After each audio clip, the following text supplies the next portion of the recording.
ترازو بھاری ہوں گے در حقیقت وہی فلاح پائیں گے، اور جن کے پلڑے ہلکے ہوں گے تو وہی ہیں جنہوں نے اپنے آپ کو نقصان میں ڈالا۔ نیکی کا کوئی موقع خالی نہ جانے دیں، چھوٹے سے چھوٹا بھی ہو اس میں آگے بڑھنے کی کوشش کریں۔ وہ ہمیشہ دوزخ میں رہیں گے، ان کے چہروں کو آگ جھلس دے گی اور ان کے منہ بگڑے ہوئے ہوں گے۔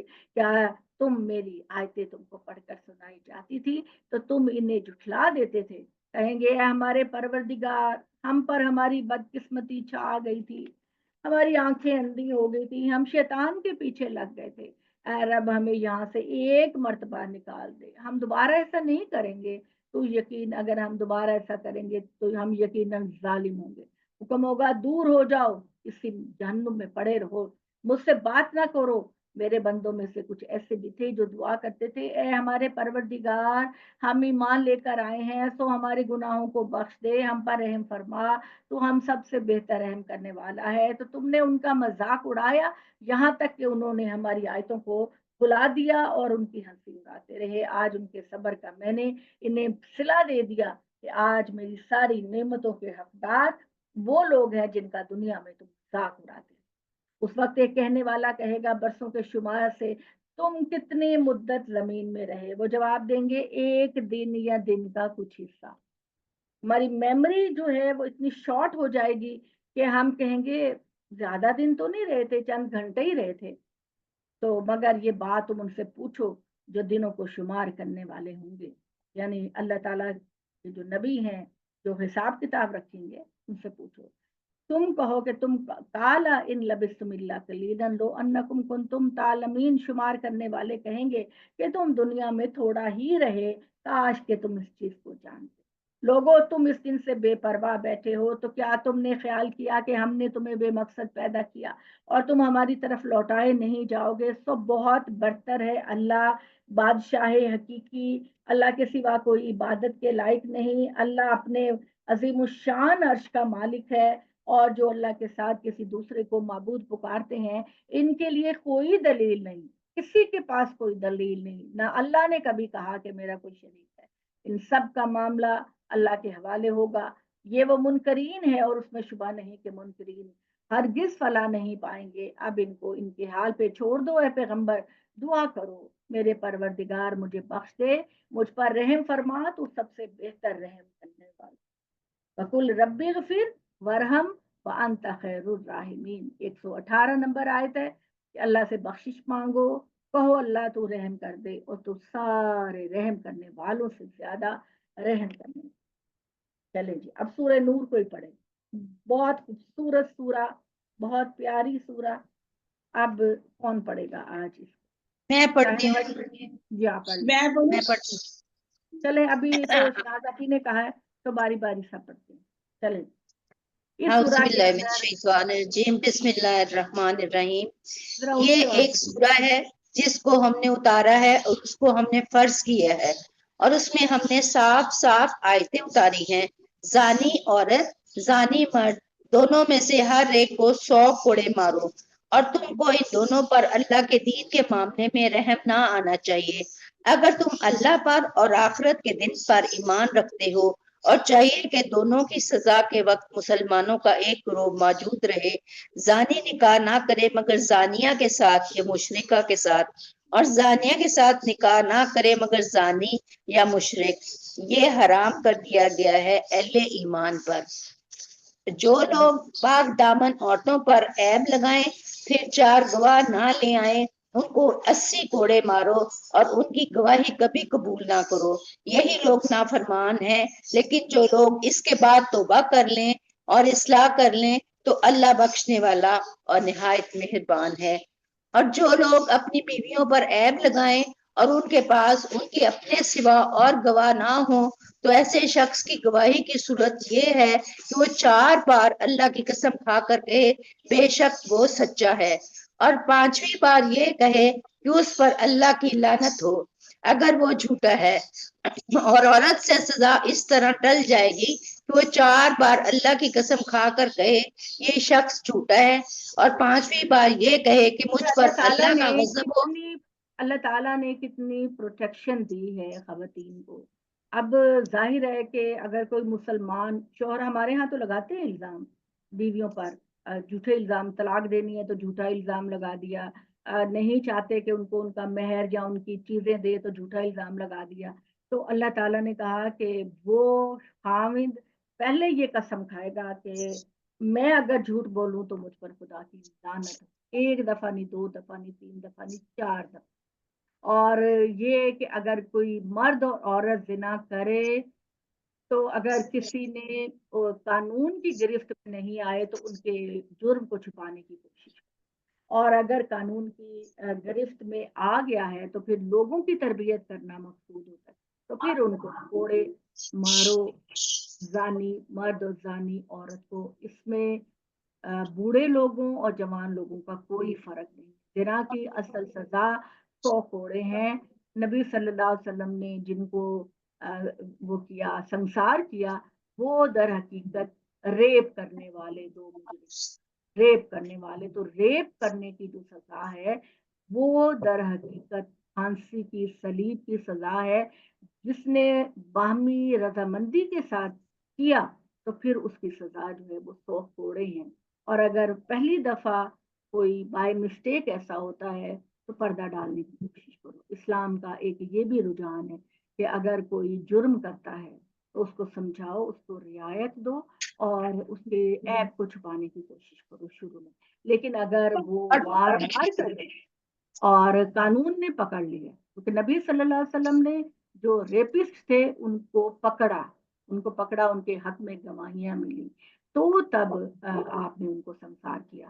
تو پھر جو ہے وہ جو جیسے جو ہے وہ 3 سال کے بچی کے ساتھ کرتا ہے، 5 سال کے بچے کے ساتھ کرتا ہے. اب اس میں تو فرق لازمی ہونا چاہیے نا کہ جنہوں نے لڑکے اور لڑکی نے باہمی رضامندی سے کیا، دونوں کی سزاؤں میں فرق ہونا چاہیے.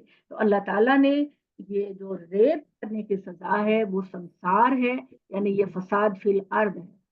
ٹھیک ہے، اس کی سزا سرعام پھانسی دی جانی چاہیے. اور اگر کوئی مرد اور عورت قانون کی گرفت میں آ گئے ہیں اور 4 گواہ مل گئے ہیں تو پھر ان کی سزا 100 کوڑے ہیں. اور اسی طرح آپ آگے دیکھیں گے کہ حضرت عائشہ رضی اللہ تعالی عنہا پر منافقین نے الزام لگایا تو مدینے کے لوگوں میں گفتگو ہونے لگ گئی اس بارے میں. تو اللہ تعالیٰ نے مسلمانوں کو، منافقین کو، سب کو ڈانٹا کہ ایسا کیوں نہ ہوا کہ جب کسی نے تمہاری ماں کے کردار پر الزام لگایا تو تم 4 گواہ لے کر آتے، اور اب تم نے ایسا کیوں نہیں کیا کہ جب تم یہ بات سنتے تو کہتے کہ استغفر اللہ، ہماری ماں نے ایسا نہیں کیا، ایسا نہیں ہو سکتا. لیکن برعکس اس کے جو کمزور مسلمان تھے وہ بھی جا کر منافقین کے ساتھ کھڑے ہو گئے، جس کی وجہ سے حضرت محمد صلی اللہ علیہ وآلہ وسلم کے لیے بڑی تکلیف دہ صورتحال ہوئی، اور مسلمانوں کے لیے اور حضرت عائشہ کے لیے تو بہت ہی زیادہ پریشانی کی بات تھی. پھر اللہ تعالیٰ نے حضرت عائشہ کی فیور میں یہ گواہی دی کہ وہ بالکل پاک صاف خاتون ہے. تو چلیں جی آگے چلے رانی آتی، آپ کو یہاں بتانا تھا. پانچویں بات یہ کہے کہ مجھ پر اللہ کا غضب ہوا اگر یہ شخص سچا ہو، اور اگر تم لوگوں پر اللہ کا فضل اور اس کی رحمت نہ ہوتی، اور یہ کہ اللہ توبہ قبول کرنے والا اور حکمت والا ہے. جن لوگوں نے یہ طوفان برپا کیا وہ تمہارے اندر ہی کی ایک جماعت ہے. تم اس کو اپنے آپ میں برا نہ سمجھو بلکہ یہ تمہارے لیے بہتر ہے. ان میں سے ہر ایک آدمی کے لیے وہ ہے جتنا اس نے گناہ کمایا، اور جس نے اس میں سب سے بڑا حصہ لیا. جب تم لوگوں نے اس کو سنا تو مسلمان مردوں اور مسلمان عورتوں نے ایک دوسرے کی بابت نیک گمان کیوں نہ کیا. منہم لہو عذاب نظیم. اس فتنے کو برپا کرنے والا یہودی منافق عبداللہ ابن ابی تھا. اس آیت کے اوپر لکھ لیجئے، یہ جو آیت ہے 11 نمبر، والذی تولا کبرہ منہم لہو عذاب عظیم.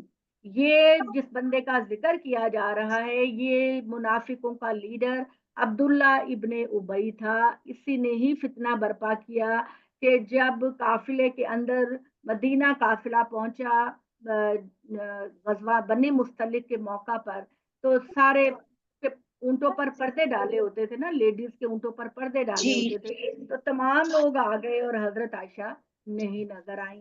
اور تھوڑی دیر کے بعد حضرت عائشہ جو ہیں وہ ایک اونٹ کے اوپر بیٹھی ہوئی تھی، اور ایک جو بندہ تھا وہ ان کی اونٹ کی مہار پکڑ کر آ رہا تھا. تو اس نے دیکھتے ہی فتنہ پیدا کرنا شروع. جس طرح ہمارے اندر کے بعض لوگ ہوتے ہیں نا، بڑے فتنہ پرست ہوتے ہیں اور ہمیشہ گند پہ گرتے ہیں، گند پہ جی گرتے ہیں، اچھائی پر نہیں جی گرتے. جی ہمیں اللہ تعالیٰ نے یہ بات کہی ہے کہ ہمیشہ نیکی اٹھانے والے بنو، لوگوں کے اندر نیکیاں اور خوبیاں تلاش کرو. ہمیں کچھ نیگیٹو ذہن کے ہوتے ہیں، وہ ان کی نظر برائی پہ جا کے پڑتی ہے. تو عبداللہ ابن ابی نے یہ فتنہ پیدا کر دیا کہ عائشہ کے ساتھ صحیح نہیں ہوا. وہ بندہ صفوان بن معطل اس کا نام تھا، اس صحابی کا نام تھا. اور عرب کلچر میں ہوتا یہ تھے کہ جب قافلہ چلتا تھا تو اس کے پیچھے پیچھے ایک بندہ اپنے اونٹ کو پکڑ کر ہاتھ میں چلتا تھا کہ تاکہ اگر قافلے کی کوئی چیز رہ گئی ہے قیمتی تو وہ اٹھا کر لے کر. تو حضرت عائشہ کے ساتھ، یہ ان لوگوں کے لیے بیان کر رہی ہوں جو پہلی دفعہ قرآن کو پڑھ رہے ہیں، تو حضرت عائشہ نبی صلی اللہ علیہ وسلم کے ساتھ غزوہ بنی مستلق میں گئی. خواتین ہر فیلڈ میں آگے جاتی تھی، اور ہمارے ہاں یہ جو کہہ دیا گیا نا کہ عورت بس گھر کے اندر رہے، اور وہ ہمارے مولوی حضرات یہ جو کہتے ہیں نا کہ گھر کے پچھلے کوٹری میں نماز پڑھنے کا عورت کو زیادہ اجر ہے، گھر کے پیچھے کی تاریک کوٹری میں نماز وہ پڑھے گی تو زیادہ اجر ہے. تو آپ کا پیغمبر تو اپنی بیویوں کو اپنے ساتھ غزوے کے موقع پر لے کر جاتے تھے، اور وہ وہاں پر کیا کرتی تھی، وہ ان کے ساتھ بھرپور حصہ لیتی، ان کے تیر ان کے پکڑ پکڑ کے دیتی تھی، ان کے لیے کھانا بناتی تھی. اور پتہ ان کے کلچر میں کیا تھا کہ جب لڑائی ہو رہی ہوتی تو خواتین اپنے فوجیوں کو ان کے اندر زیادہ حوصلہ پیدا کرنے کے لیے وہ گیت گایا کرتی. وہ ان کی انکریجمنٹ کے لیے سپاہیوں کی، فوجیوں کو پروموٹ کرنے کے لیے وہ گانے گاتی تھی، گیت گاتی تھی، جس میں کہتا تھا کہ آگے بڑھو اور شیر کی طرح مقابلہ کرو اور گدھے کی طرح نہ ہونا، اور ایسا نہ ہو کہ تم یہ سمجھو کہ ہم دشمن کے ہاتھوں میں آ جائیں گی. تو اس طرح کی وہ شاعری کر کے ان کو، وہ کیا کہتے ہیں نا، ان کو انکریج کرتے تھے، ان کو حوصلہ دیتے تھے کہ آگے بڑھو اور مقابلہ کرو. تو ہمارے ہاں جو ہم لوگ جو دین پیش کرتے ہیں اس میں یہ کہہ دیا جاتا ہے کہ گھر کی پچھلی کوٹری میں، اندھیری کوٹری میں نماز پڑھنا زیادہ افضل ہے. تو دین آپ نے جو لینا ہے نا وہ اللہ اور اللہ کے رسول سے لیں، وہ ہے دین کی اصل شکل. اور ہمارا دین سراسر فطرت پر مبنی ہے. پہلے دن سے میں آپ کو کہتی ہوں کہ ہمارا دین سراسر ہماری فطرت اور ہماری عقل کی بات. مگر ابھی بھی لوگ نا، ابھی بھی دیکھیں میں مسجد میں نماز پڑھنے جاتی ہوں، اس میں بھی اعتراض میرے رشتے دار کرتے ہیں کہ عورت کو تو گھر میں نماز پڑھنی چاہیے، تم مسجد جاتی ہو. میں نے کہا تو پھر آپ حرم میں کیوں ایسے پڑھتے ہیں؟ لوگوں کا پتہ ہے جواب کیا ہوتا ہے؟ ایسے لوگوں کا جواب ہوتا ہے کہ آپ سورس لے کر آئیں، کہاں سے آپ یہ بات کریں. جی ان کو نا یہ ہمیشہ جب عورت کے خلاف اس طرح کی بات کی جائے تو آپ کہا کریں چلے آپ بتائیے ہمیں کہاں ہے لکھا، قرآن میں، حدیث میں کوئی سورس ہے ہمیں بتائیے، پھر ہم آپ کی بات کو مانیں گے. دین کے معاملے میں بڑا یہ سوچتی ہوں کہ جتنا بڑا جاہل کوئی ہوتا ہے اتنا بڑا عالم بننے کی کوشش کرتا ہے. حالانکہ سمپل دین، بالکل سادہ دین، بالکل اپلائی کرنے والا، اس پر عمل کرنے والا ہمارا دین ہے. کسی قسم کی بھی کوئی مشکل نہیں ہے اس کے اندر. لیکن ہم نے اسپیشلی عورتوں کے لیے، اور یہ صرف مسلمانوں نے نہیں کیا، اگر آپ دنیا کی ہسٹری اٹھا کر دیکھیں تو ہر دور میں زیادتی کا نشانہ عورت کو بنا. حالانکہ اللہ تعالیٰ نے ایک برابر کا درجہ اور حیثیت خاتون کو دی ہے، لیکن یہ مرد چونکہ ڈومینیٹنگ رہا تو اس نے کرسچن لے لیں، جوش لے لیں، ہندو لے لیں، کوئی بھی لے لیں، عورت کو ہمیشہ نشانہ بنایا گیا پابندیوں کا. تو ٹھیک ہے، جس نے دین کو پڑھنا ہے، سمجھنا ہے، وہ اپنی عقل کو استعمال کیا کرے. اب یہ جیسے کہتے ہیں نا کہ جب کوئی کسی کی بیوی فوت ہو جائے تو شوہر کے لیے جائز نہیں کہ وہ اس کی شکل کو دیکھے. تو اس طریقے سے ایک دفعہ ایسا ہوا کہ میں میاں کہیں گئے ہوئے تھے تو انہوں نے کہا کہ جی ایک خاتون نے کہا کہ میری بہن کی ڈیتھ ہو گئی تھی تو اس کا میاں کہیں باہر تھا لاہور سے، تو وہ جب آیا تو اس نے کہا میں نے اس کی شکل دیکھنی ہے، تو وہ جو مولوی صاحب تھے وہاں پہ انہوں نے کہا کہ یہ اب آپ کے لیے نامحرم ہو گئی ہے، ناجائز ہوگی، اب آپ اس کی شکل نہیں۔ تو اس نے جب شہزاد سے یہ بات کی تو شہزاد نے کہا کہ اس بندے سے میری بات کرائیں، وہ کسی مسجد کا امام تھا، تو اس نے کہا کہ ہاں جی میں نے یہ بات کہی ہے، تو شہزاد نے کہا آپ نے کہاں سے یہ بات لی، کیا حدیث کسی میں یہ بات ہے؟ تو اس نے کہا کہ ہاں حدیث میں ہے، تو انہوں نے کہا ٹھیک ہے آپ اس کا حوالہ دیجیے مجھے، تو وہ کہنے لگا کہ اچھا میں دیکھ کے ابھی آپ کو بتاتا ہوں، اور پھر اس کے بعد اس نے فون نہیں کیا۔ تو یہ ساری کی ساری باتیں ایک دوسرے سے سنی سنائی ہوتی ہیں، اس طرح کی باتوں کا کوئی وجود نہیں ہوتا اللہ کی کتاب اور پیغمبر صلی اللہ علیہ وآلہ وسلم کی سنت۔ تو ہمارے لیے دین اصل میں تو وہی ہے جو اللہ کی کتاب میں ہے اور پیغمبر صلی اللہ علیہ وسلم نے جو اپنی سنت کے ذریعے ہمیں بتایا۔ چلیں جی آگے حضرت عائشہ کا ذکر ہے۔ جب تم لوگوں نے اس کو سنا تو مسلمان مردوں اور مسلمان عورتوں نے ایک دوسرے کی بابت نیک گمان کیوں نہ کیا اور کیوں نہ کہا کہ یہ کھلا ہوا بہتان ہے، یہ لوگ اس پر 4 گواہ کیوں نہ لائے، بس جب وہ گواہ نہیں لائے تو اللہ کے نزدیک وہی جھوٹے ہیں۔ اگر تم لوگوں پر دنیا اور آخرت میں اللہ کا فضل اور اس کی رحمت نہ ہوتی تو جن باتوں میں تم پڑ گئے تھے اس کے باعث تم پر کوئی بڑی آفت آ جاتی، جبکہ تم اس کی اپنی زبانوں سے نقل کر رہے تھے اور اپنے منہ سے ایسی بات کہہ رہے تھے کہ جس کا تمہیں کوئی علم نہ تھا، اور تم اس کو ایک معمولی بات سمجھ رہے تھے، حالانکہ وہ اللہ کے نزدیک بہت بھاری بات ہے۔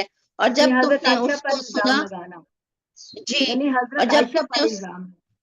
جی ہاں جی اور جب تم نے اس کو سنا تو یوں کیوں نہ کہا کہ ہم کو زیبا نہیں دیتا کہ ہم ایسی بات منہ سے نکالیں، معاذ اللہ یہ بہت بڑا بہتان ہے۔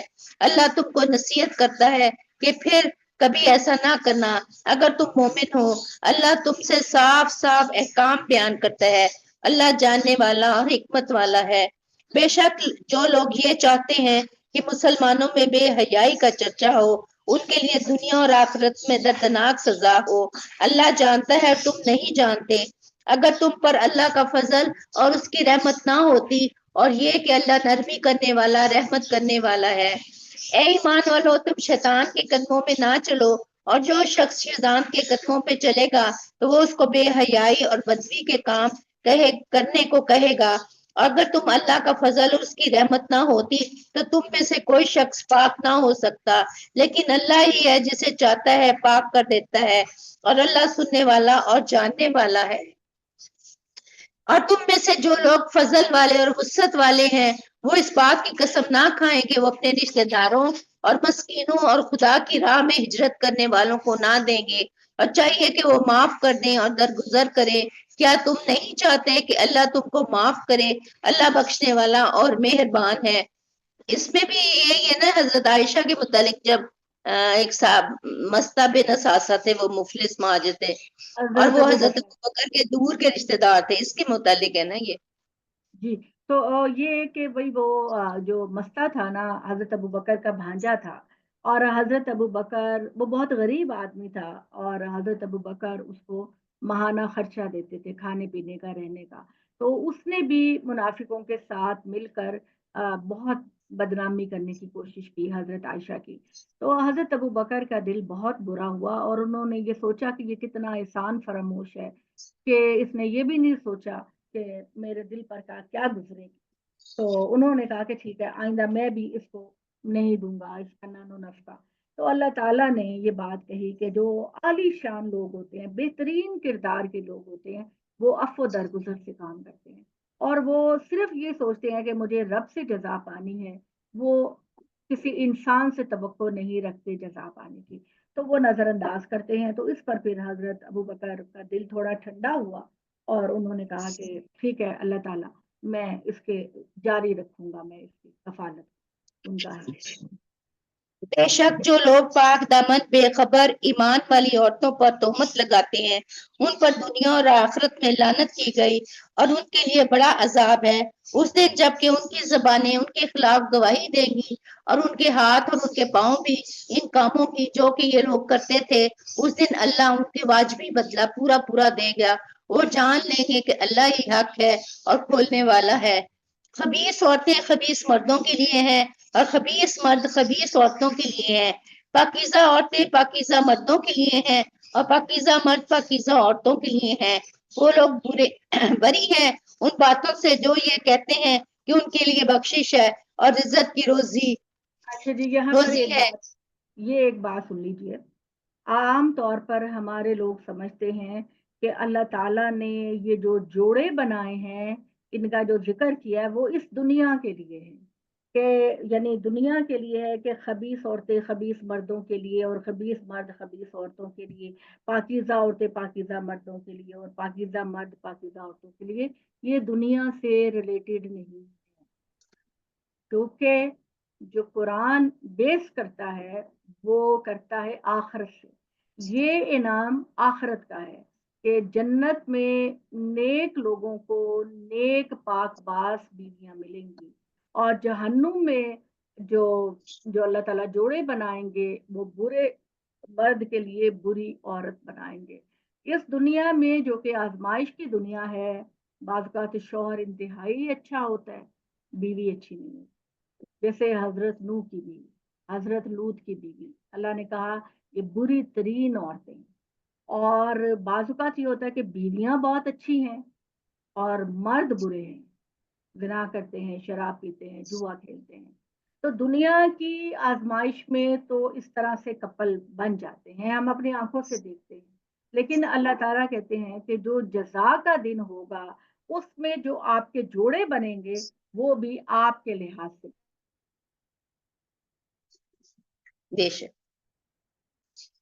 اے ایمان والو تم اپنے گھروں کے سوا دوسرے گھروں میں داخل نہ ہو جب تک اجازت حاصل نہ کر لو اور گھر والوں کو سلام نہ کر لو یہ تمہارے لیے بہتر ہے تاکہ تم یاد رکھو پھر اگر وہاں تم کسی کو نہ پاؤ تو ان میں داخل نہ ہو جب تک تم کو اجازت نہ دے دی جائے اگر تم سے کہا جائے کہ لوٹ جاؤ تو تم لوٹ جاؤ یہ تمہارے لیے بہتر ہے اللہ جانتا ہے جو کچھ تم کرتے ہو تم پر اس میں کچھ گناہ نہیں کہ تم ان گھروں میں داخل ہو جن میں کوئی نہ رہتا ہو ان میں تمہارے فائدے کی کوئی چیز ہو اور اللہ جانتا ہے جو کچھ تم ظاہر کرتے ہو اور وہ جو کچھ تم چھپاتے ہو. مومن مردوں سے کہو کہ وہ اپنی نگاہیں نیچی رکھیں اور اپنی شرمگاہوں کی حفاظت کریں یہ ان کے لیے پاکیزہ ہے بے شک اللہ باخبر ہے اس سے جو وہ کرتے ہیں.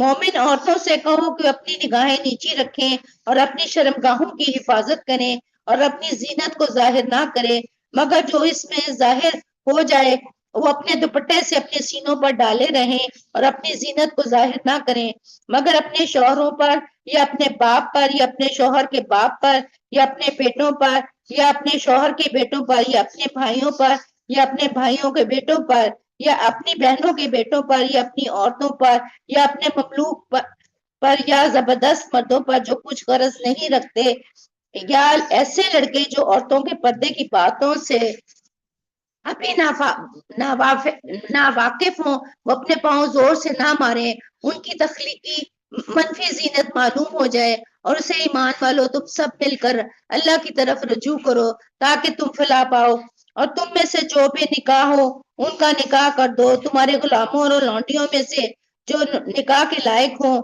ان کا بھی اگر وہ غریب ہوں گے تو اللہ ان کو اپنے فضل سے غنی کر دے گا اللہ وسعت والا جاننے والا ہے. اور جو نکاح کا موقع نہ پائے ان کو چاہیے کہ وہ ضبط کریں یہاں تک کہ اللہ اپنے فضل سے ان کو غنی کر دے اور تمہارے مخلوقوں میں سے جو مکاتب ہونے کے طالب ہیں تو ان کو مکاتب بنا لو اگر تم ان میں صلاحیت پاؤ اور ان کو اس مال میں سے دو جو اللہ نے تمہیں دیا ہے اور اپنی لونڈیوں کو پیشے پر مجبور نہ کرو جبکہ وہ پاک دامن رہنا چاہتی ہوں محض اس لیے کہ دنیاوی زندگی کا کچھ فائدہ تم کو حاصل ہو جائے اور جو شخص ان کو مجبور کرے گا تو اللہ اس جبر کے بعد بخشنے والا مہربان ہے. بے شک ہم نے تمہاری طرف روشن آیتیں اتاری ہیں اور ان لوگوں کی مثالیں بھی جو تم سے پہلے گزر چکے ہیں، اور ڈرنے والوں کے لیے نصیحت بھی۔ اللہ آسمان اور زمین کی روشنی ہے، اس کی روشنی کی مثال ایسی ہے جیسے ایک تاک، اس میں ایک چراغ ہے، چراغ ایک شیشے کے اندر ہے، شیشہ ایسا جیسے ایک چمکدار تارا۔ وہ زیتون کے ایک ایسے مبارک درخت کے تیل سے روشن کیا جاتا ہے جو نہ شرقی ہے نہ غربی، اس کا تیل ایسا ہے گویا آگ کے چھوئے بغیر ہی وہ خود بخود جل اٹھے گا۔ روشنی کے اوپر روشنی، اللہ اپنی روشنی کی راہ دکھاتا ہے جس کو چاہتا ہے، اور اللہ لوگوں کے لیے مثالیں بیان کرتا ہے، اور اللہ ہر چیز کو جاننے والا ہے۔ ایسے گروہ میں جن کی نسبت اللہ نے حکم دیا کہ وہ بلند کیے جائیں گے، ان میں سے ان کے نام کا ذکر کیا جائے، ان میں صبح شام اللہ کو یاد کرتے رہیں۔ وہ لوگ جن کو تجارت اور خرید و فروخت اللہ کی یاد سے غافل نہیں کرتی، اور نہ نماز کی اقامت سے اور زکوٰۃ کی ادائیگی سے، وہ اس دن سے ڈرتے ہیں جس میں دل اور آنکھیں الٹ جائیں گی، اور اللہ انہیں ان عمل کا بہترین بدلہ دے گا اور ان کو مزید اپنے فضل سے نوازے، اور اللہ جس کو چاہتا ہے بے حساب دیتا ہے۔ اور جن لوگوں نے انکار کیا ان کے اعمال ایسے ہیں جیسے چٹیل میدان میں سراب، پیاسا اس کو پانی خیال کرتا ہے، یہاں تک کہ جب وہ اس کے پاس آیا تو اس کو کچھ نہ پایا، اس نے وہاں اللہ کو موجود پایا، بس اس نے اس کا حساب چکا دیا۔ اللہ جلد حساب چکانے والا ہے۔ یا جیسے ایک گہرے سمندر میں اندھیرا ہو، موج کے اوپر موج اٹھ رہی ہو، اوپر سے بادل چھائے ہوئے ہوں، اوپر تلے بہت سے اندھیرے، اگر کوئی اپنا ہاتھ نکالے تو اس کو بھی نہ دیکھ پائے، اور جس کو اللہ روشنی نہ دے تو اس کے لیے کوئی روشنی نہیں۔ کیا تم نے نہیں دیکھا کہ اللہ کی پاکی بیان کرتے ہیں جو آسمان اور زمین میں ہے، اور چڑیاں بھی پر کو پھیلائے ہوئے ہیں، ہر ایک اپنی نماز کو اور اپنی تسبیح کو جانتا ہے۔ اللہ کو معلوم ہے جو کچھ وہ کرتے ہیں، اور اللہ ہی کی حکومت ہے آسمان اور زمین میں، اور اللہ ہی کی طرف ہے سب کی واپسی۔ کیا تم نے دیکھا نہیں کہ اللہ بادلوں کو چلاتا ہے، پھر ان کو آپس میں ملا دیتا ہے، پھر ان کو تہ بتہ کر دیتا ہے، پھر تم بارش کو دیکھتے ہو، اس کے بیچ سے نکلتی ہے، وہ آسمان سے بھی، اس کے اندر کے پہاڑوں سے بھی، اور اولے برساتا ہے، پھر ان کو جس پر چاہتا ہے گراتا ہے، اور جس سے چاہتا ہے ان کو ہٹا دیتا ہے۔ اس کی بجلی کی چمک معلوم ہوتا ہے کہ نگاہوں کو اچک لے جائے گی۔ اللہ رات اور دن کو بدلتا ہے، بے شک اس میں سبق ہے آنکھوں والوں کے لیے۔ اللہ نے ہر جاندار کو پانی سے پیدا کیا، پھر ان میں سے کوئی اپنے پیٹ کے بل چلتا ہے، کوئی ان میں سے کوئی 2 پاؤں پر چلتا ہے، ان میں سے کوئی 4 پیروں پر چلتا ہے۔ اللہ پیدا کرتا ہے جو وہ چاہتا ہے، بے شک اللہ ہر چیز پر قادر ہے۔ ہم نے کھول کر بتانے والی آیتیں اتار دی ہیں، اللہ جس کو چاہتا ہے سیدھی راہ کی ہدایت دیتا ہے۔ اور وہ کہتے ہیں کہ ہم اللہ اور رسول پر ایمان لائے اور ہم نے اطاعت کی، مگر ان میں سے ایک گروہ اس کے بعد پھر جاتا ہے، اور یہ لوگ ایمان والے نہیں ہیں۔ جب ان کو اللہ اور رسول کی طرف بلایا جاتا ہے تو تاکہ خدا کا رسول ان کے درمیان فیصلہ کرے، تو ان میں سے ایک گروہ روگردانی کرتا ہے، اگر حق ان کو ملنے والا ہو تو وہ اس کی طرف فرمانبردار بن کر آ جاتے ہیں۔ کیا ان کے دلوں میں بیماری ہے یا وہ شک میں پڑے ہوئے ہیں، یا ان کو یہ اندیشہ ہے کہ اللہ اور اس کا رسول ان کے ساتھ ظلم کریں گے، بلکہ یہی لوگ ظالم ہیں۔ ایمان والوں کا قول تو یہ ہے کہ جب وہ اللہ اور اس کے رسول کی طرف بلائے جائیں تاکہ رسول ان کے درمیان فیصلہ کرے، تو وہ کہیں کہ ہم نے سنا اور ہم نے مانا، یہی لوگ فلاح پانے والے ہیں۔ اور جو شخص اللہ اور اس کے رسول کی اطاعت کرے، وہ اللہ سے ڈرے اور اس کی مخالفت سے بچے، تو یہی لوگ ہیں جو کامیاب ہوں گے۔ اور وہ اللہ کے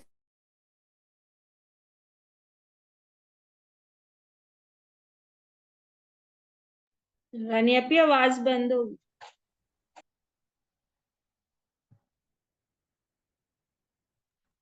آپ لوگوں کو اب آ رہی ہے؟ اور وہ اللہ کی قسمیں کھاتے ہیں، بڑی سخت قسمیں، اگر تم ان کو حکم دو تو وہ ضرور نکلیں گے۔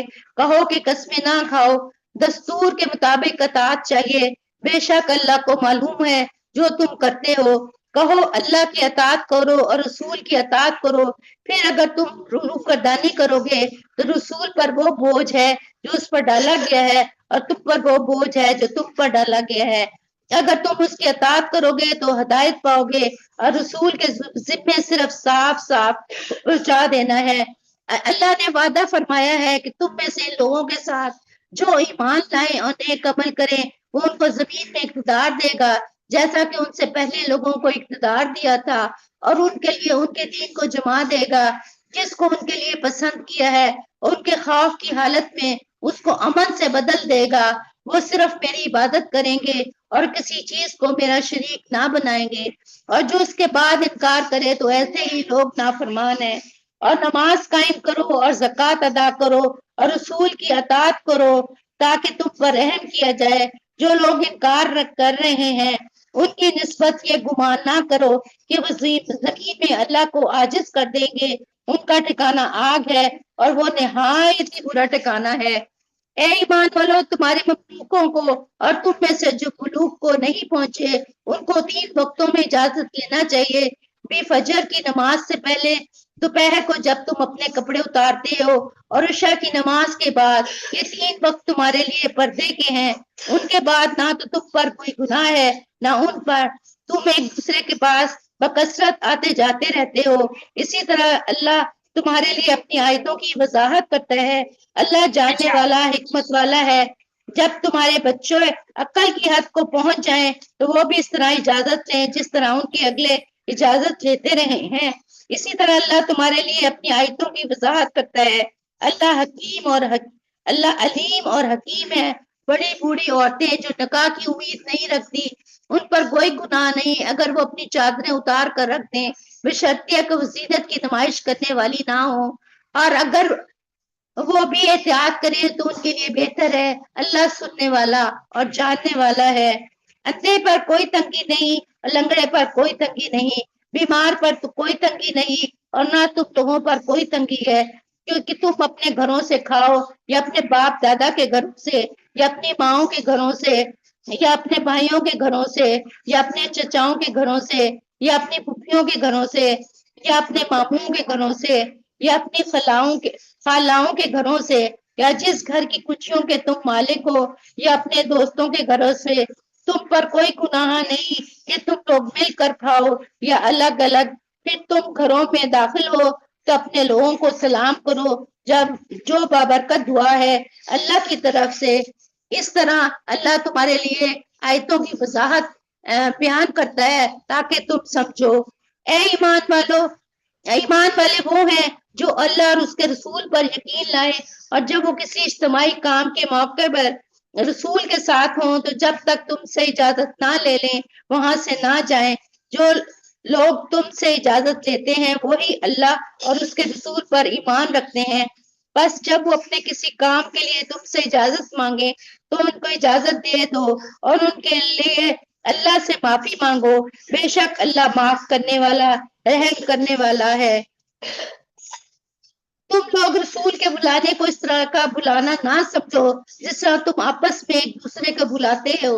اللہ تم میں سے ان لوگوں کو جانتا ہے جو ایک دوسرے کی آڑ لیتے ہوئے چپکے سے چلے جاتے ہیں. بس جو لوگ اس کے حکم کی خلاف ورزی کرتے ہیں ان کو ڈرنا چاہیے کہ ان پر کوئی آزمائش نہ آ جائے یا ان کو ایک دردناک عذاب پکڑ لے. یاد رکھو کہ جو کچھ آسمانوں اور زمین میں ہے سب اللہ کے ہے. اللہ اس حالت کو جانتا ہے جس پر تم ہو, اور جس دن لوگ اس کی طرف لائے جائیں گے تو جو کچھ انہوں نے کیا تھا وہ اس سے ان کو باخبر کر دے گا, اور اللہ ہر چیز کو جاننے والا ہے. سورۃ فرقان شروع ہو گئی ہے جی. ماشاء اللہ جی, کریں آگے. آج کون پڑھنا چاہے گا جی, آپ کے بعد کون پڑھنا بسم چاہے اللہ گا؟ الرحمن میں جی پڑھ لوں میں گی. ٹھیک ہے جی, فریدہ جی آپ پڑھ لیں. اور بھی جو بسم پڑھنا چاہتے ہیں وہ ہاتھ اٹھا دے, باری باری سب کی باری آئے گی. ہاں جی. بسم فرقان, اللہ اچھا الرحمن میں الرحیم. بتا دوں فرقان, ابھی آپ لوگوں نے نا وہ پڑھی ہے خواتین اور مردوں کے پردے کا لفظ اللہ تعالیٰ نے نہیں استعمال کیا, حجاب کا لفظ استعمال نہیں کیا. اللہ تعالیٰ نے ایٹیکیٹس بتائے ہیں. ایٹیکیٹس یہ ہیں کہ جب مرد غیر محرم خواتین کے سامنے جائیں تو مناسب لباس پہن کر جائیں. وہ جو ہوتا نا کبھی کبھی وہ مرد ہمارے پہلے زمانے کے کرتے تھے, بنیان اتار کے خالی دھوتی میں آ گئے یا انڈر ویئر میں آ گئے, تو اس طرح کے لباس سے اللہ تعالیٰ نے منع کیا کہ جب تم خواتین ایک دوسرے کے سامنے جاؤ تو مرد بھی ایک ڈیسنٹ لباس کے اندر آئیں اور اپنی نظروں میں شرافت رکھیں، اپنی نظروں کے اندر تارنا اور جھانکنا اور عورت کے جسم کا نظارہ کرنا یہ نہ رکھیں. اور یہ ہے خواتین کو کہا کہ وہ بھی مناسب لباس پہنے، اپنی نظر کو جھکا کر رکھیں، یونیورسٹی جائیں، کالج جائیں، جہاں بھی جائیں اپنے سینے کو اچھی طرح سے کور کریں. اس لفظ پہ اللہ تعالیٰ نے بڑا زور دیا ہے کہ وَلْيَضْرِبْنَ بِخُمُرِهِنَّ عَلَىٰ جِيُوبِهِنَّ، اپنے سینے کو اچھی طرح کور کرو. اور ایسے زیورات جو پازیبے وغیرہ ہیں ان کو پہن کر ایسے پاؤں مار کر نہ چلو کہ ان کی جھنکار کسی مرد کو اپنی طرف دے گا. یہ ایٹیکیٹس ہیں جس میں اللہ تعالیٰ نے دو باتیں مردوں کو کہیں اور 4 باتیں خواتین سے کہیں. بس یہی ڈیمانڈ ہے اللہ کی آپ سے. اس ڈیمانڈ کو پورا کرتے ہوئے آپ اپنے یونیورسٹی، کالج، آفس، بینک کہیں بھی آپ جا سکتے ہیں. اور اللہ تعالیٰ نے تو بلکہ یہاں تک کہا کہ ان ایٹیکیٹس کے ساتھ تم چاہے اکٹھے بیٹھ کے کھانا کھاؤ یا خواتین اور مرد علیحدہ علیحدہ اپنا انتظام کریں. اللہ کو ان ایٹیکیٹس کے ساتھ تمہارا ایک دوسرے کے سامنے آنے میں کوئی اعتراض نہیں ہے. اور دوسری بات یہ کہی کہ جو ملازم آپ کے گھر میں رہتے ہیں تو ظاہر ہے کہ ان کے بارے میں بھی تم کو کچھ پابندیوں سے آزاد کر دیا گیا ہے، لیکن البتہ اپنے ملازموں کو یا کسی کو بھی کہیں کہ جب وہ ان ٹائموں میں تمہارے پاس آنا چاہیں تو دروازے کو کھٹکھٹا کر آئیں. وہ فجر سے پہلے کا ٹائم ہے جب لوگ سو رہے ہوتے ہیں. اس کے بعد دوپہر کے کھانے کے بعد عام طور پر لیٹتے ہیں، تب بھی دروازہ کھٹکھٹا کر آؤ.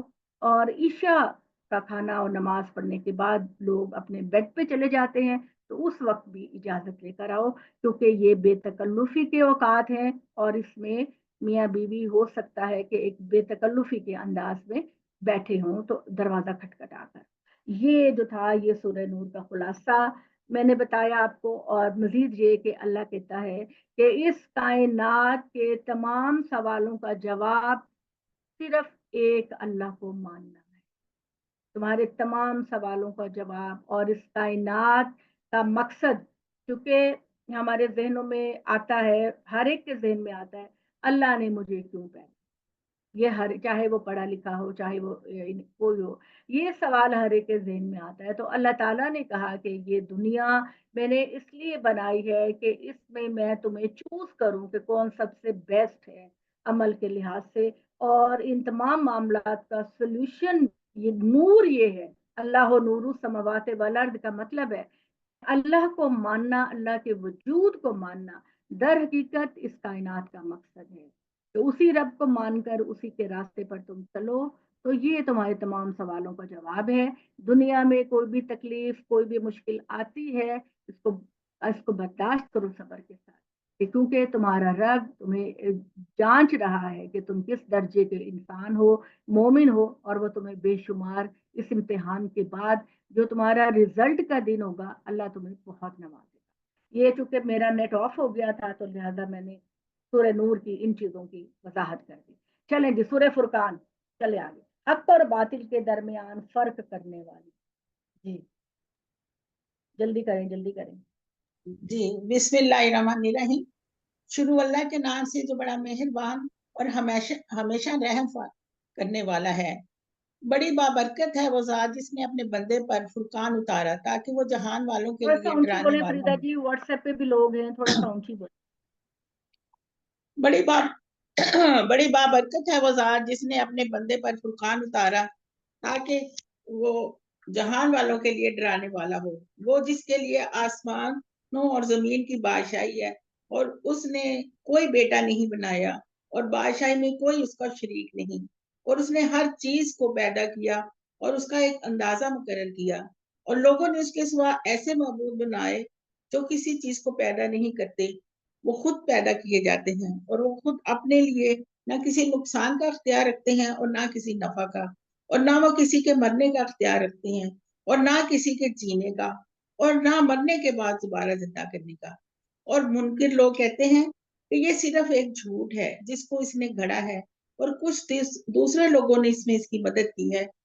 بس یہ لوگ ظلم اور جھوٹ کے مرتکب ہوئے اور وہ کہتے ہیں کہ یہ اگلوں کی بے سند باتیں ہیں جن کو اس نے لکھوا لیا ہے، بس وہ اس کو صبح اور شام سنائی جاتی ہیں۔ کہو کہ اس کو اس نے اتارا ہے جو آسمانوں اور زمین کے بھید کو جانتا ہے، بے شک وہ بخشنے والا اور رحم کرنے والا ہے۔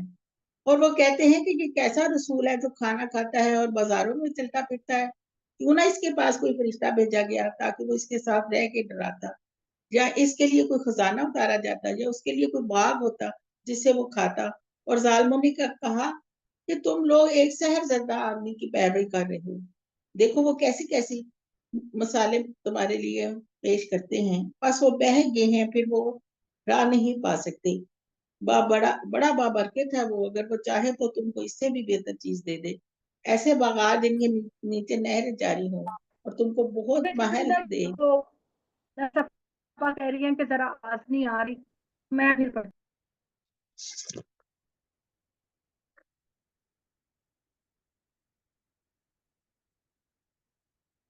ریتا جی آپ پڑھتی جائیں۔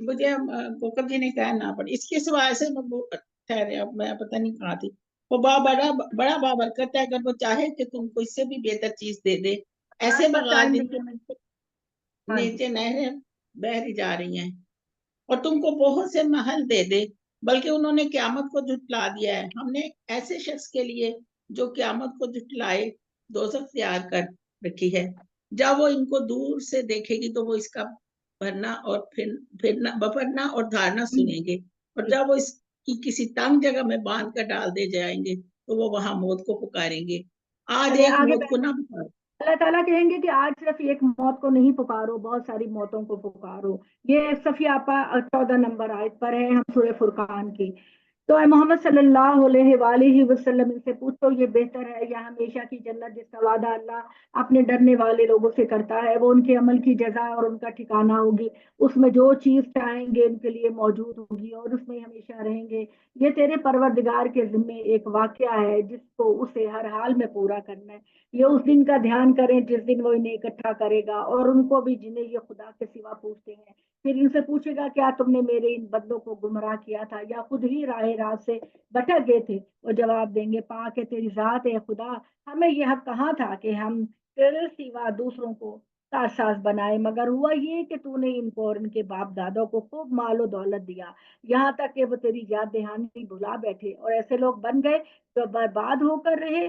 یہ لو انہوں نے تم سے جو وعدے کیے تھے، آج میں تمہیں جھوٹا ٹھہراتا ہوں، تو اب تم اپنی شامت اعمال کو نہیں ٹال سکتے، کوئی تمہاری مدد نہیں کرے گا، اور تم میں سے جو بھی ظلم کے مرتکب ہوں گے انہیں ہم بڑا عذاب چکھائیں گے۔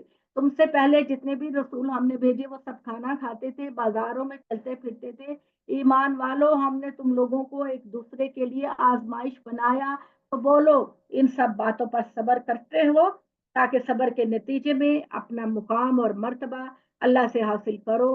اے پیغمبر محمد جو کچھ کہہ رہے ہیں تیرا پروردگار سب کچھ دیکھ رہا ہے، اور ان میں جو میرے حضور پیشی کا اندیشہ نہیں رکھتے وہ کہتے ہیں کہ خدا نے اے محمد تمہاری جگہ فرشتے کیوں نہیں اتارے، یا ایسا کیوں نہیں ہوا کہ ہم براہ راست اپنے رب کو دیکھتے۔ یہ اپنے جی میں بڑا گھمنڈ لیے ہوئے ہیں اور اپنے سرکشی میں بہت آگے بڑھ گئے ہیں۔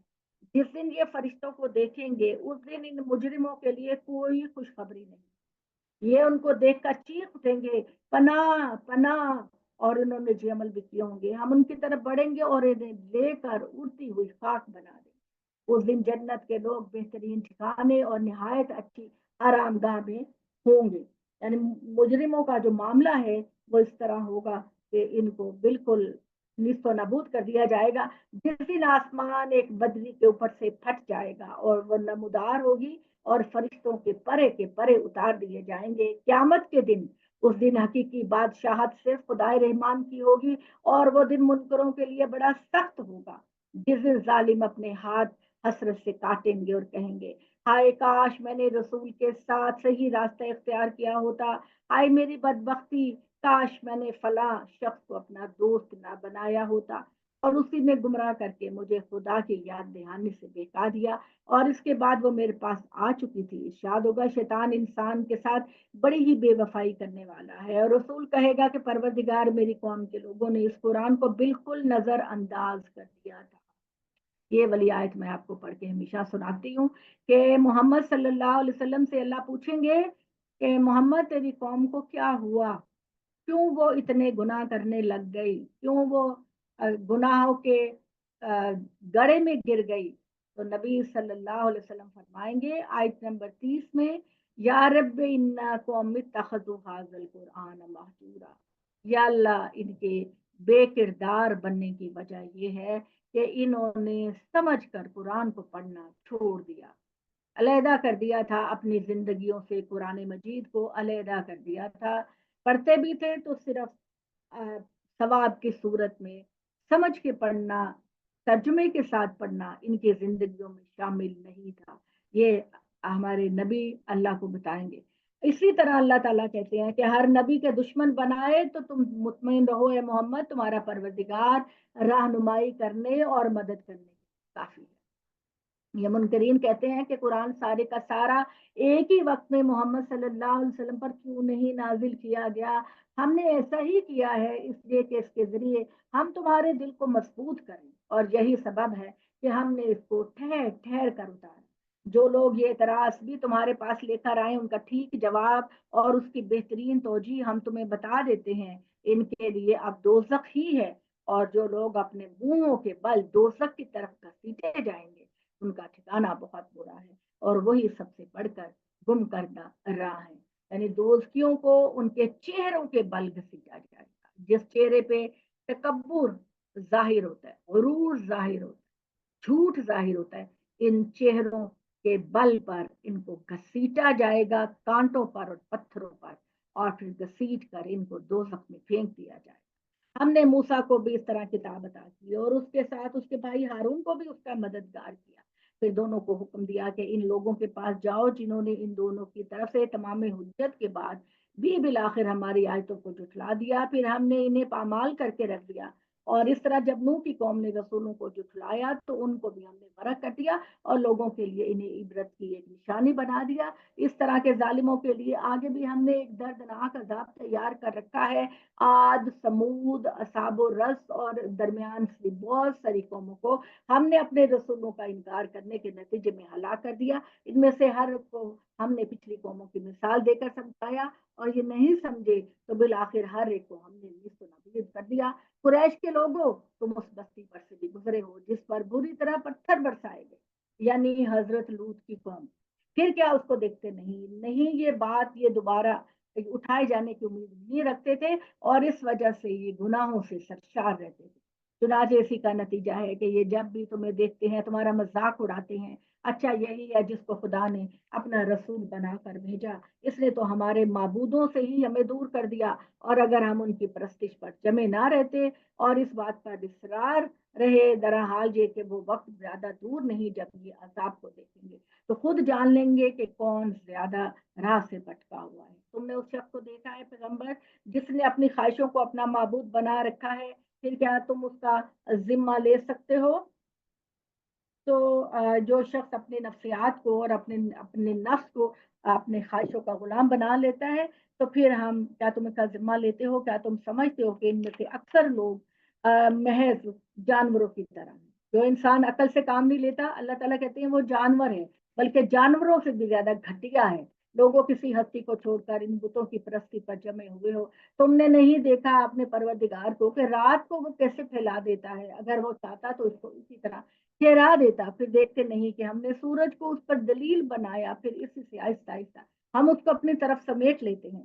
وہی ہے جس نے رات کو تمہارے لیے پردہ اور اس میں نیند کو باعث راحت بنایا اور دن کو جی اٹھنے کا بنایا۔ وہی ہے جو اپنی رحمت کی بارش سے پہلے ہواؤں کو خوشخبری بنا کر بھیجتا ہے۔ لوگوں دیکھتے نہیں ہو کہ آسمان سے اللہ پاک پانی اتارتا ہے کہ اس سے شہر کی مردہ زمین میں جان ڈال دے، اور اپنی مخلوقات میں سے بھی بہت سے جانوروں اور انسانوں کو اللہ سے راب کر دے اور ان کو پانی پلائے۔ ہم نے اس قرآن کو ان کے درمیان طرح طرح سے بیان کیا ہے، تو اے محمد کے یہ مگر اکثر لوگ تو کرنے والے ہیں، اور ہم جانتے ہیں اور پھر بھی یہ نہیں مانتے، اس لیے تم ان منکروں کی باتوں پر توجہ نہ دو اور اسی قرآن کے ذریعے ان کو آگاہ کرتے رہو۔ انہیں بتاؤ کہ وہی ہے جس نے دو دریاؤں کو ملا کر چھوڑ دیا، ایک کا پانی میٹھا ہے اور دوسرے کا پانی کھارا نہایت کڑوا، دونوں کے درمیان ایک پردہ حائل ہے اور یہ ایک اٹل رکاوٹ اللہ تعالیٰ نے ختم کر دی ہے۔ یعنی اللہ تعالیٰ کہتے ہیں کہ دو دریا بہتے ہیں اور ان دریاؤں کے درمیان تمہیں کوئی دیوار نظر نہیں آتی، لیکن ایک کا پانی میٹھا ہوتا ہے اور دوسرا کڑوا ہوتا ہے، اور پانی کی لہریں بھی اٹھتی ہیں، لیکن مجال ہے کہ پہلے کی لہریں پانی کسی دوسرے میں جا کے شامل ہیں۔ وہی ہے جس نے پانی سے انسان کو پیدا کیا، پھر اس کا خاندان اور سسرال ٹھہرائے۔ حقیقت یہ ہے کہ تیرا رب بڑی قدرت والا ہے، لیکن ان کا حال یہ ہے کہ اللہ کو چھوڑ کر یہ ان چیزوں کی بندگی کر رہے ہیں جو ان کو نہ تو کوئی نفع پہنچا سکتے ہیں اور نہ ہی کوئی نقصان۔ یہ منکر تو اب اس سے آگے اپنے رب کے حریف بنے ہوئے ہیں۔ ہم نے یہ محمد تم کو خوشخبری دینے والا اور ڈرانے والا بنا کر بھیجا ہے، ان سے کہہ دو کہ میں اس سے تم پر کوئی صلہ نہیں مانگتا مگر یہی کہ جو چاہے وہ اپنے پروردگار تک پہنچنے کی راہ اختیار کر لے۔ تم اس جیتے پر بھروسہ کرو جو مرنے والا نہیں، اس کی حمد کے ساتھ اس کی تسبیح کرتی ہے۔ کائنات کی ہر چیز اپنے بندوں کے گناہوں سے باخبر رہنے کے لیے اللہ کافی ہے۔ وہی ہے جس نے زمین و آسمان اور ان کے درمیانوں کی چیزوں کو 6 دنوں میں پیدا کیا، پھر اپنے عرش پر جا بیٹھا اقتدار کو سنبھالنے کے لیے۔ وہ رحمان ہے تو تم اس کی شان اسی سے پوچھو جو اس کو جاننے والا ہے۔ جب ان سے پوچھا جاتا ہے کہ رحمان کے آگے سجدہ ریز ہو جاؤ تو کہتے ہیں رحمان کیا ہے؟ کیا ہم اس کو سجدہ کریں جسے تم سجدہ کرتے ہو؟ ہاں، ہمیں ان کی نفرت کو یہ چیز اور بڑھا دیتی ہے۔ لوگوں کس سے انحراف کر رہے ہو؟ حقیقت یہ ہے کہ بہت بزرگ اور بہت فیض رساں ہے وہ اللہ کی ذات جس نے آسمان میں مضبوط قلعے بنائے ہیں اور اس میں ایک جلتا چراغ اور ایک چمکتا چاند بنایا، اور وہی پروردگار ہے جس نے رات اور دن کو ایک دوسرے کے بعد آنے والا بنایا۔ ان کے لیے جو یاد دہانی حاصل کرنا چاہے یا شکر گزار بننا چاہے۔ سجدہ آ گیا ہے تو کب سجدہ ہے؟ وہ تو پیچھے رہ گیا، 60 نمبر پہ رہ گیا جی۔ کل جی جی اچھا جی، اور ایمان ہے اور ایمان کے بندے وہ ہیں جو زمین پر بڑی آسانی سے چلتے ہیں اور جاہل ان سے الجھنے کی کوشش کرے تو ان کو سلام کہہ کے علیحدہ ہو جاتے ہیں، جو راتوں کو اٹھ کر اپنے رب کے سامنے سجدے کرتے ہیں، قیام کرتے ہیں، جو دعائیں کرتے ہیں ہمارے پروردگار ہم سے دوزخ کا عذاب ہٹا لے۔ حقیقت یہ ہے کہ اس کا عذاب تو جان لینے والا ہے۔ حقیقت ہے کہ وہ بسنے اور ٹھہرنے کی بہت ہی بری جگہ ہے دوزخ، اور وہ ہیں جو خرچ کرتے ہیں تو نہ اڑاتے ہیں نہ تنگی کرتے ہیں، ان کا خرچ ان کے درمیان اعتدال سے ہوتا ہے، اور وہ ہیں جو اللہ کے ساتھ کسی دوسرے کو معبود نہیں بناتے، اللہ کی حرام کی ہوئی کسی جان کو ناحق قتل نہیں کرتے، نہ زنا کرتے ہیں۔ یہ گناہ جو بھی کرے گا اس کا نتیجہ بچے گا، قیامت کے دن اس کا عذاب بڑھتا جائے گا اور وہ اس میں ذلیل ہو کر ہمیشہ رہے گا، مگر یہ کہ جس نے گناہ کرنے کے بعد توبہ کر لی، ایمان لے آیا، اچھے عمل کیے، تو اس طرح کے لوگ ہیں جن کی برائیوں کو اللہ بھلائیوں سے بدل دے۔ حقیقت یہ ہے کہ اللہ بڑا ہی بخشنے والا ہے، اس کی شفقت ابدی ہے، اور جو توبہ کرے اور بہترین اعمال کرے تو معلوم ہونا چاہیے کہ اس کے لیے بڑا اطمینان ہے، اس لیے کہ وہ پوری سرخروئی کے ساتھ اللہ کی طرف لوٹتا ہے۔ اور ایمان کے بندے وہ ہیں جو کسی باطل میں شریک نہیں ہوتے، اور جب کسی بےہودہ چیز پر ان کا گزر ہوتا ہے تو وقار کے ساتھ گزر جاتے ہیں، اور ایسے ہیں کہ انہیں جب ان کے پروردگار کی آیتوں کے ذریعے یاد دہانی کی جاتی ہے تو اس کو سوچتے سمجھتے ہیں، اس پر اندھے اور بہرے بن کر نہیں گرتے۔ یعنی یہ نہیں کرتے کہ جی چلو آج پہلا سپارہ پڑھ لیا تو آج دوسرا سپارہ پڑھ لیا کافی ہے، وہ قرآن پر ڈیرے ڈالتے ہیں اور قرآن سے وہ سیکھتے ہیں کہ میں نے کیسے زندگی بسر کرنی ہے۔